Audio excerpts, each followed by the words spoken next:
കഴിഞ്ഞ ദിവസം തന്നെ നമ്മൾ അഖിൽ മാരാരുടെ നിലപാട് മാറ്റങ്ങളെക്കുറിച്ച് ഒരു വീഡിയോ ചെയ്തിരുന്നു. അത് ഒരു മാറ്റമല്ല, ഒരു ഒന്നൊന്നര മാറ്റമാണ് ഉണ്ടായിക്കൊണ്ടിരിക്കുന്നത്. മിനിറ്റുകളിൽ 4 നിലപാടുകൾ എന്നുള്ള നിലക്കാണ് അദ്ദേഹം പറഞ്ഞുകൊണ്ടിരിക്കുന്നതെന്ന് നമുക്കറിയാം. അപ്പോൾ അതിനെക്കുറിച്ച് വിശദമായിട്ടുള്ള കാരണങ്ങളൊക്കെ ഉൾപ്പെടുത്തി ഞാൻ കഴിഞ്ഞ ദിവസം തന്നെ വീഡിയോ ചെയ്തതാണ്. അതുകൊണ്ട് അതൊന്നും ഞാൻ ആവർത്തിക്കുന്നില്ല.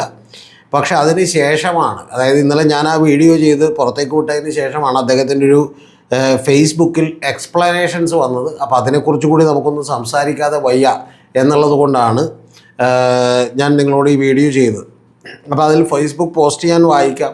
ഓരോന്നിലും എൻ്റെ കമൻറ്റുകൾ, റിയാക്ഷനും കൂടി ഞാൻ അപ്പോൾ തരാതായിരിക്കും നല്ലത്.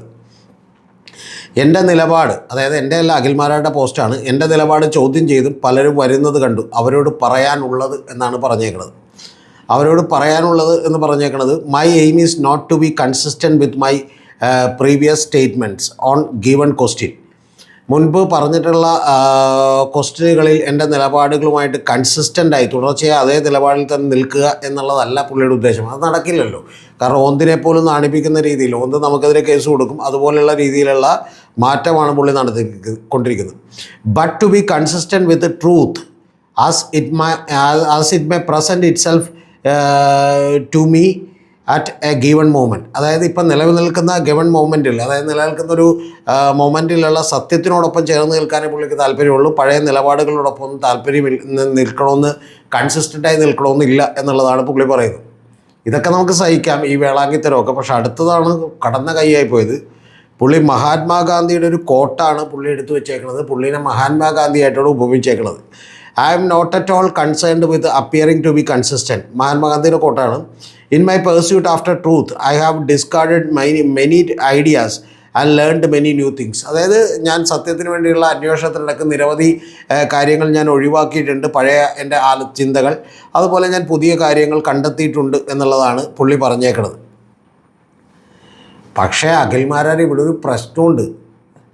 ഒന്ന്, നമ്മുടെ മഹാത്മാഗാന്ധിജി അദ്ദേഹം ബിഗ് ബോസിൽ പങ്കെടുത്തിട്ടില്ല എന്നുള്ളതാണ് എൻ്റെ പരിമിതമായിട്ടുള്ള അറിവ്. രണ്ടാമത്തെ കാര്യം എന്ന് പറഞ്ഞാൽ അദ്ദേഹം ഒരിക്കലും ബിഗ് ബോസിനെ കുറിച്ച് ലുലു മാളിൽ പോയി തുണിപൊക്കി കാണിക്കാം എന്നുള്ളതൊന്നും പറഞ്ഞിട്ടില്ല. അപ്പോൾ അദ്ദേഹമൊക്കെ പറഞ്ഞത് മറ്റു പല കാര്യങ്ങളെക്കുറിച്ചാണ്. സത്യം പറഞ്ഞിട്ടുണ്ടെങ്കിൽ ഗാന്ധിജി താങ്കളോട് ക്ഷമിക്കട്ടെ എന്ന് മാത്രമേ എനിക്ക് പറയാനുള്ളൂ. താങ്കൾ ഗാന്ധിജിയോടൊക്കെ ഉപമിക്കാൻ കാണിച്ചിട്ടുള്ള ആ വിവരക്കേടും മനോധൈര്യവും ഞാൻ തീർച്ചയായിട്ടും അഭിനന്ദിക്കുന്നു. ഇനി അടുത്തത് പുള്ളി പറയുന്നത്, രാഷ്ട്രപിതാവിൻ്റെ ഈ വാചകങ്ങൾ തന്നെയാണ് എനിക്കും പറയാനുള്ളത്. ഭയങ്കരം. അഭിപ്രായങ്ങൾ മാറുന്നത് സാഹചര്യത്തോടും സത്യത്തോടും ചേർന്ന് നിൽക്കുന്നതുകൊണ്ടാണ്. അത് കറക്റ്റാണ്. കാരണം ചില്ലറ കിട്ടുമെന്ന് പുള്ളി വിചാരിച്ചു. ഒരു 40 കോടി മറ്റേ കിറ്റക് സാബുവിന് BJP-ക്കാർ കൊടുത്തിട്ടുണ്ടെന്ന് പുള്ളി വന്നു. അപ്പോൾ കിറ്റക് സാബുവിന് കിട്ടുമ്പോൾ 40 കോടി മുഴുവനായിട്ട് കിട്ടിയില്ലെങ്കിലും ഒരു 20-19 മണ്ഡലത്തിലേക്ക് കൂടി കൊടുക്കണം. പക്ഷേ എങ്കിൽ പോലും അഖിൽമാരാരെ പോലെ പ്രശസ്തനായ ഒരാൾ മത്സരിക്കുമ്പോൾ അദ്ദേഹത്തിന് 5 കോടിയോ 10 കോടിയെങ്കിലും കിട്ടും. പോട്ടെ, ഏറ്റവും കുറഞ്ഞ ഒരു 3 കോടിയെങ്കിലും കിട്ടും എന്ന് അദ്ദേഹം പ്രതീക്ഷിച്ചു. അത് കിട്ടിയില്ല. കാരണം ജീവിക്കാൻ അദ്ദേഹത്തിന് പണം വേണം. അതും ചെറിയ പണമല്ല, ഒരു മാസം 10 ലക്ഷം രൂപ സാബു കൊടുക്കണം എന്നുള്ളതായിരുന്നു പുള്ളിയുടെ ചിന്താഗതി. അപ്പോൾ അത്തരം സാഹചര്യങ്ങൾ വരുമ്പോഴത്തേക്കും സത്യത്തോടൊക്കെ സത്യത്തിനെയൊക്കെ വിളിക്കേണ്ട കാര്യമില്ല. സത്യേട്ടനെയൊക്കെ വിട്. ഏത് വിഷയത്തിലായാലും ഞാൻ സത്യത്തോട് ചേർന്ന് നിന്ന് സംസാരിക്കുന്നതാണ്. അപ്പോൾ താങ്കൾ പറഞ്ഞാൽ മതി, ജനസേവനത്തിന് അധികാരം വേണം, തേങ്ങ വേണം, മണ്ണാങ്കട്ട വേണമെന്നൊക്കെ താങ്കൾ ഇതിനകത്ത് പറയേണ്ട. ഒന്നും വേണ്ട. താങ്കളുടെ ഉദ്ദേശം ജനങ്ങളെ ഉദ്ധരിക്കലോ തൃക്കാക്കരെ ഉദ്ധരിക്കലോ ഒന്നുമല്ല, സ്വയം ഉദ്ധാരണമാണ്. അത് എന്ത് ചെയ്യുക, നടക്കാൻ വേണ്ടി കുറച്ച് ചില്ലറ കിട്ടുമെന്ന് വിചാരിച്ചു. അപ്പോൾ അത് കിട്ടിയില്ല. 3 വർഷം നിങ്ങളെന്നെ സംഘി എന്നാണ് വിളിച്ചത്. എന്നിട്ടും ഞാൻ എന്താ BJP-യിൽ ചേരാഞ്ഞത് എന്ന് നിങ്ങൾ ആരെങ്കിലും ചിന്തിച്ചിട്ടുണ്ടോ? ഞങ്ങൾക്ക് ചിന്തിക്കേണ്ട ആവശ്യമില്ല.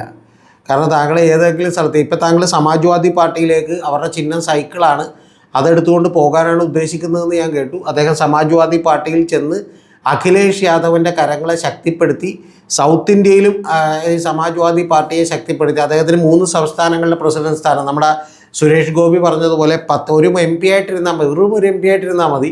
പക്ഷേ 10 മന്ത്രിമാരുടെ വകുപ്പുകളും അവരുടെ കീഴിൽ, എനിക്ക് മന്ത്രിമാരെ എൻ്റെ കീഴിൽ തന്നോന്നാണ് പറഞ്ഞത്.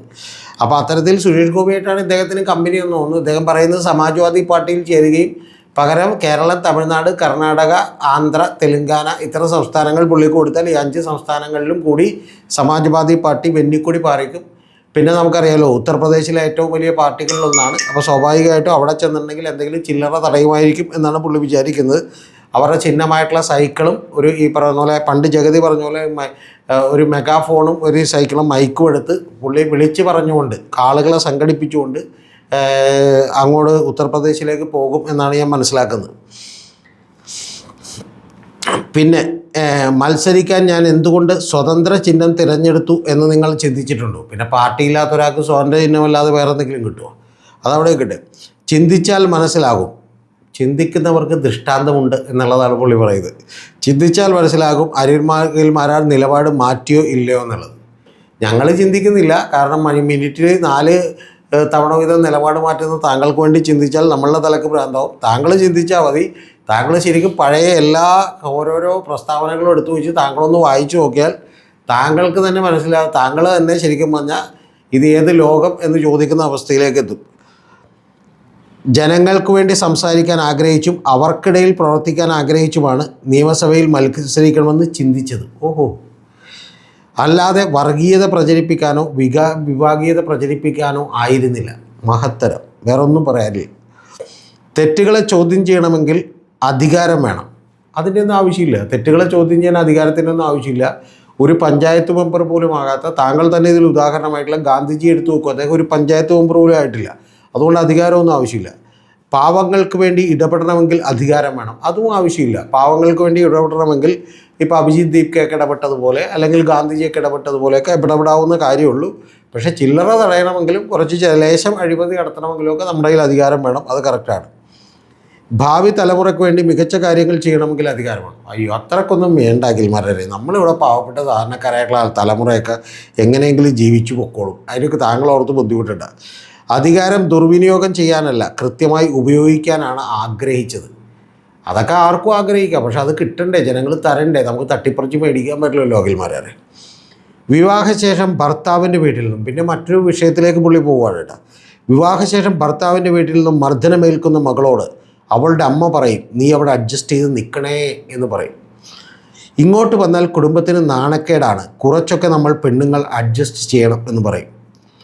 ഇതാണ് അടിസ്ഥാന മലയാളി മനസ്സ്. മറ്റുള്ളവർ എന്ത് കരുതും എന്ന് കരുതി സ്വയം നശിക്കാൻ തയ്യാറാവുന്നത്.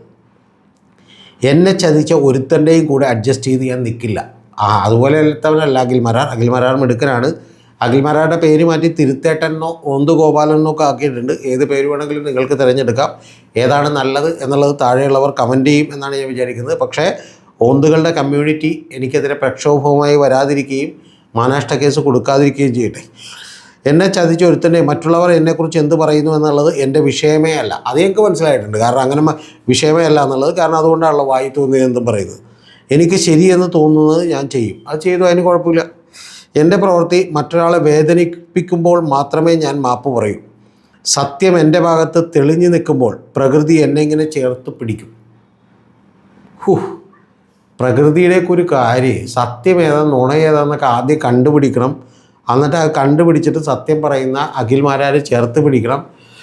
കൂടാതെ നുണ പറയുന്ന കിറ്റക്സ് സാബുവിനെ തള്ളിക്കളയണം. 10-40 കോടി രൂപ കിറ്റക്സ് സാബുവിന് കിട്ടി. അതിൽ നിന്ന് എന്തെങ്കിലും ചെറുത് കിട്ടുമെന്ന് വിചാരിച്ചു. അത് കിട്ടിയില്ല എന്നുള്ളതിന് ഇത്രക്ക് ആർഭാടത്തോടു കൂടിയുള്ള ഡയലോഗൊക്കെ വേണോ? സത്യവും പ്രകൃതിയൊക്കെ വേണോ എൻ്റെ പൊന്നു മോനെ അഖിൽമാരാരെ? ഇനി നിലപാട്. ഇനിയും നിലപാട്. ഇനിയൊരു നിലപാടുണ്ട് പുള്ളിക്ക്. യുവാക്കളെ പറഞ്ഞു പറ്റിച്ച മുഖ്യമന്ത്രി. വി ഡി സതീശനെ കുറിച്ചാണ്. കുറച്ചാൾ മുമ്പ് വി ഡി സതീശൻ മുത്തും കരളും ചങ്കുമായിരുന്നു പുള്ളിയുടെ. ഒരിക്കൽ RSS നേതാവിന് മുന്നിൽ തലകുമ്മിട്ട മുഖ്യമന്ത്രി. പറഞ്ഞതൊക്കെ തൊള്ള തൊടാതെ വിഴുങ്ങിയ മുഖ്യമന്ത്രി കേരളം ഭരിക്കുന്നു. ഒന്നും പറയാനില്ല. അടുത്തത് തെലങ്കാന മുഖ്യമന്ത്രി രേവന്ത് റെഡ്ഡി. ആദ്യം RSS, അത് രേവന്ത് റെഡ്ഡിയുടെ ഹിസ്റ്ററി എഴുതിയേക്കാണ്. ആദ്യം RSS, പിന്നെ TRS, സീറ്റ് കിട്ടാതെ സ്വതന്ത്രനായി, പിന്നീട് TDPയിലെത്തി, തെലുങ്ക് ദേശം പാർട്ടിയിലെത്തി, 2017 കോൺഗ്രസിൽ, 2023 മുഖ്യമന്ത്രി, ഇപ്പോൾ സൗത്ത് ഇന്ത്യയിലെ കോൺഗ്രസ് ഹീറോ. അപ്പോൾ ഇങ്ങനെ നിലപാടൊക്കെ മാറ്റിയവർ ഇതുപോലെ എത്തിയിട്ടുണ്ട്. അപ്പോൾ ഒരിക്കൽ അഖിൽമാരാരും ഉത്തർപ്രദേശിലെ മുഖ്യമന്ത്രിയാകും, സമാജ്വാദിയിൽ പാർട്ടിയിൽ ചേർന്ന് എന്നുള്ളത് കളിയാക്കുന്നവരെ ഞാൻ ഓർമ്മിപ്പിക്കുകയാണ്. BJP നേതാക്കളുടെ നിലപാട് മാറ്റം നിരവധിയാണ്. എന്നിരുന്നാലും ശബരിമല വിഷയത്തിൽ സ്ത്രീകൾ കയറുന്നതിൽ എതിർപ്പില്ല എന്നത് RSS നിലപാടായിരുന്നു. ഇതൊന്നും ഒരു തെറ്റല്ല. അതായത് രാവിലെ ഉച്ചയ്ക്കും വൈകുന്നേരവും വായി തോന്നിയ ഓരോ നിലപാടുകൾ പറയുന്നതൊന്നും തെറ്റല്ല. സാഹചര്യമാണ് തീരുമാനങ്ങൾക്ക്. പിന്നെ അത് കറക്റ്റാണ്. കാരണം എന്ന് വെച്ചാൽ സ്വന്തം പതിയെ പുള്ളി ബെൻസ് വിൽക്കാൻ പോവാണ്. ബെൻസ് പെട്ടെന്ന് വിൽക്കില്ല, പുള്ളി ശ്രദ്ധിച്ചേക്കണം നിങ്ങൾ. ഞാൻ ഈ ഇലക്ട്രിക് വണ്ടി എടുത്തത് തന്നെയെന്ന് പറഞ്ഞാൽ കാശില്ലാത്തതുകൊണ്ടാണ്. പിന്നെ പതിയെ ഈ ബെൻസങ്ങാട് വിൽക്കാമെന്നാണ് പുള്ളി വിചാരിക്കണം. അതെനിക്ക് മനസ്സിലായില്ല. ഈ പതിയെ എന്ന് പറഞ്ഞാൽ ഇങ്ങനെ നമ്മൾ കാശ് ഇങ്ങനെ പതുക്കെ കൊടുക്കുക, മേടിക്കുകയും അതുപോലെ പതുക്കെ നമ്മുടെ RC ബുക്ക് കൊടുക്കുകയും ചെയ്യുമോ എന്നുള്ളത് എനിക്ക് മനസ്സിലായില്ല. പിന്നെ പുള്ളി പറയുന്നത് പുള്ളി കള്ളം പറയാറില്ലെന്നാണ്. അത് ശരിക്കും പുള്ളി പറഞ്ഞൊരു വാചകം, പുള്ളി കള്ളം പറയാറില്ലെന്നാണ്. അതാണ് ഏറ്റവും വലിയ കള്ളമായി തീർന്നത്. നിങ്ങളത് ആലോചിക്കണം. എന്നിട്ട് പുള്ളി അടുത്ത വാചകം പറയുന്നുണ്ട്, സാഹചര്യമാണ് തീരുമാനം. ശരിയാണല്ലോ, ജീവിക്കാനുള്ള ചില്ലറ കിട്ടുക എന്നുള്ളതാണ് ഇതിന് പിന്നിൽ. അത് അഖിൽമാരാർ തന്നെ തുറന്നും പറഞ്ഞിട്ടുണ്ട്. കാരണം നാണം കെട്ടും റീച്ച് ഉണ്ടാക്കിയാൽ റീച്ച് നാണക്കേട് തീർത്തിടും എന്നുള്ളതാണ്. എന്ന് പറഞ്ഞാൽ ഇൻസ്റ്റാഗ്രാമിലെ ഫോളോവേഴ്സ് റീച്ചൊക്കെ ഉണ്ടാക്കിയാൽ സത്യം ആരുടെ പക്ഷത്താണോ അവരുടെ ഒപ്പമാണ്. ഓഹോ, അപ്പോൾ ഇനി സത്യത്തിൻ്റെ പക്ഷത്തേക്കുള്ള ശ്രമമാണോ? സത്യത്തിന് ജാതിയോ മതമോ രാഷ്ട്രീയമോ ഇല്ല. അതൊന്ന് എഴുതിയെടുക്കട്ടെ, കാരണം അല്ലെങ്കിൽ മറന്നു പോകും. എവിടെയെങ്കിലും വീട്ടിൽ നമ്മുടെ മതലിലൊക്കെ നമ്മൾ പേസ്റ്റ് ചെയ്ത് വെക്കേണ്ട വാചകങ്ങളാണ്. സത്യത്തിന് ജാതിയോ മതമോ രാഷ്ട്രീയമോ ഇല്ല. ഈ നിലപാടിൽ ഞാൻ മാറിയിട്ടുണ്ടെങ്കിൽ, സത്യത്തിന് ജാതിയോ മതമോ രാഷ്ട്രീയമോ ഇല്ല എന്ന നിലപാടിൽ പുള്ളി മാറി. ഇനി എന്തെങ്കിലും പുള്ളി സത്യത്തിന് ജാതിയും മതവും രാഷ്ട്രീയവും ഉണ്ട് എന്ന് പറയുകയാണെങ്കിലായിരിക്കും പുള്ളി ഉദ്ദേശിച്ചിട്ടുണ്ടാവുക. ഈ നിലപാടിൽ ഞാൻ മാറിയിട്ടുണ്ടെങ്കിൽ നിങ്ങൾ പറയുന്ന പണി ഞാൻ ചെയ്തു തരാമെന്നാണ് പറയുന്നത്. ഒരു പണിയും നിങ്ങൾ ചെയ്യേണ്ട, ആകെ നിങ്ങൾ ചെയ്യാനുള്ളത് ഒരൊറ്റ പണിയേ ഉള്ളൂ. ആ പണി എന്ന് പറയുന്നത് തീർച്ചയായിട്ടും നിങ്ങൾ അറിയേണ്ടത് വാ പൂട്ടി മിണ്ടാതിരിക്കുക.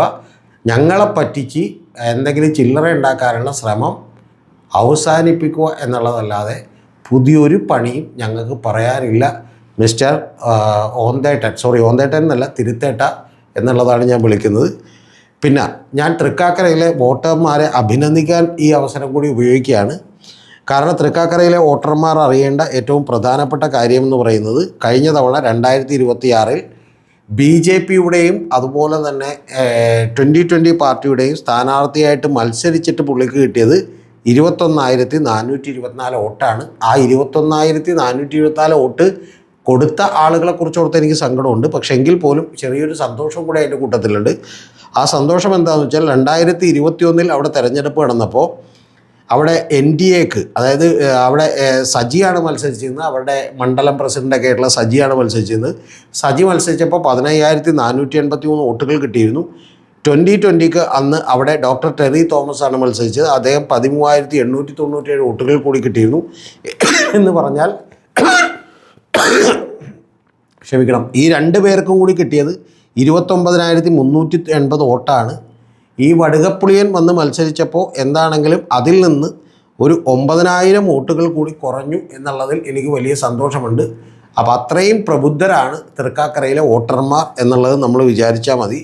സത്യം പറഞ്ഞിട്ടുണ്ടെങ്കിൽ ഇവർ രണ്ടുപേരും കൂടി മത്സരിക്കുകയും BJPയും കൂടി മത്സരിക്കുകയും ചെയ്യുമ്പോൾ അവിടെ വോട്ട് കൂടേണ്ടതാണ്. പക്ഷേ അങ്ങനെ വോട്ട് കൂടിയില്ല. കാരണം അഖിൽമാരാരെ തെരഞ്ഞെടുപ്പിൽ തന്നെ ജനങ്ങൾ ചവറ്റുകൊട്ടയിലെറിഞ്ഞു. ഇനി അറബിക്കടലിൽ എറിയാൻ മാത്രമേ ബാക്കിയുള്ളൂ. അടുത്ത സമാജ്വാദി പാർട്ടിയിൽ അദ്ദേഹം ക്ലച്ച് പിടിക്കട്ടെ. അഖിലേഷ് യാദവിന് വല്ലാത്തൊരു മുതൽക്കൂട്ടായിരിക്കും എന്നുള്ളത് ഞാൻ പ്രത്യേകം ഓർപ്പിക്കട്ടെ.